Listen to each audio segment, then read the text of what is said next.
안녕하십니까? 우리는 점점 더 많은 결정을 데이터에 맡깁니다.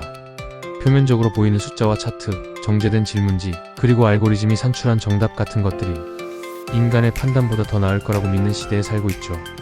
그 믿음은 객관성이라는 이름으로 우리의 선택을 대신합니다. 객관적이라니까 괜찮겠지. 테스트 결과가 좋다는데 뭐가 문제겠어. 하지만 오늘 그 믿음이 무너졌던 한 은행의 실화를 소개하고자 합니다. 영국의 코오퍼레이티브 은행, 그리고 그 몰락의 중심에 서 있었던 한 사람, 폴 플라워즈. 그를 뽑게 만든 결정적 계기는 다름 아닌 심리검사였습니다. 우리는 이 이야기를 통해 질문하게 될 겁니다.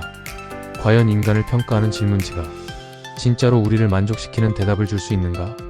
코오퍼레이티브 뱅크는 오랫동안 영국 내에서 윤리적인 금융기관의 상징이었습니다. 환경과 사회, 공동체적 가치를 중시하며 비영리 정신을 내세웠죠.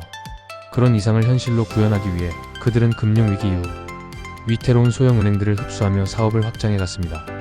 그 무렵 한 인물이 새로운 리더로 임명됩니다. 감리교 목사였던 폴 플라워스. 그는 겉보기에 이상적인 인물이었습니다. 종교인으로서의 도덕성, 사회적 평판, 그리고 무엇보다 심리검사에서 받은 탁월한 점수. 그는 채용심리검사에서 개방성, 성숙함, 정서적 안정성 등 모든 영역에서 뛰어난 결과를 보였다고 합니다. 그리고 우리는 이 지점에서 물어봐야 합니다. 그 점수는 무엇을, 어디까지 말해줄 수 있었을까요?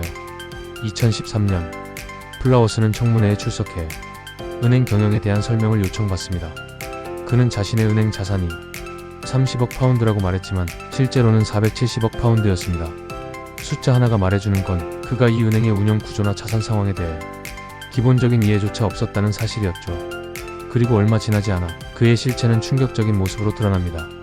그가 마약을 구매하는 장면이 언론에 포착되었고 휴대전화에는 음란하고 노골적인 메시지가 가득했으며 그는 코카인, 메스암페타민, 케타민 등 다수의 마약 소지 혐의로 유죄 판결을 받았습니다. 윤리적 금융기관의 얼굴이었던 그는 윤리라는 단어에서 가장 멀리 떨어진 사람이었습니다. 그리고 사람들은 묻기 시작했죠. 도대체 이런 인물이 어떻게 그런 자리에 앉을 수 있었단 말인가? 답은 놀랍게도 심리검사였습니다. 그는 수십 문항에 걸친 객관식 질문지 테스트에서 가장 높은 점수를 받은 후보였고 그 결과가 그를 은행장 자리로 이끌었습니다. 이 테스트는 대체로 이런 방식입니다. 나는 대부분의 사람을 좋아한다. 다른 사람의 판단에 쉽게 영향을 받는 편이다. 화가 날 때 감정을 잘 조절하지 못한다. 응답자는 매우 동의하면서 전혀 동의하지 않음까지 자기 의견을 체크하죠. 겉보기엔 과학적이고 중립적입니다. 편견 없는 정량적 판단처럼 보입니다. 하지만 케임브리지 대학의 심리학자 존 러스트는 이 점에 대해 이렇게 경고합니다. 성격의 5요소 중 하나인 경험에 대한 개방성에서 플라워스는 높은 점수를 받았을 겁니다. 문제는 그가 개방적이었던 경험의 종류였죠. 마약, 방탕, 무책임. 그런 열림이 리더십과는 아무 관련이 없다는 걸 우리는 왜 면접에서 알아보지 못했던 걸까요? 그렇습니다. 질문지는 열려 있었지만 눈은 닫혀 있었던 겁니다. 우리는 종종 과학적이라는 단어에 쉽게 안도합니다. 표로 정리된 결과, 그래프가 그려진 리포트, 수치화된 성격지수. 그런 결과물이 주는 안정감은 우리의 책임을 덜어주는 듯 느껴집니다. 내가 아니라 결과가 말한 거니까.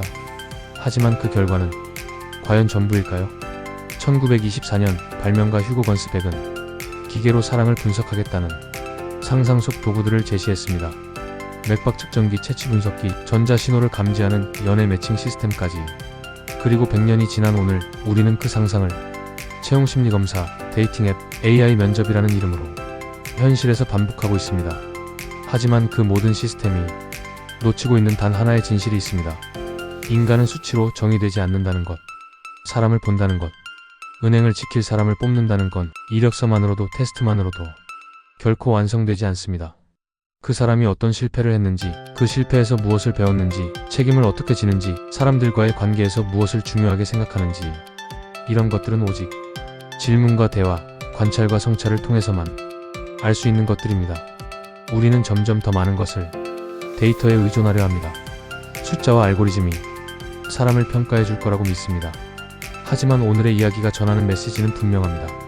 사람을 제대로 본다는 것, 그건 오히려 느리고 복잡하고 불확실한 과정입니다. 그러나 그 과정을 포기할 때 우리는 시스템의 책임을 미루고 무능함을 과학적 판단이라 착각하게 됩니다. 다음번 당신이 누군가를 채용하거나 혹은 중요한 결정을 내려야 할 때 한 번 더 스스로에게 물어보세요. 나는 그 사람을 정말로 받는가? 감사합니다.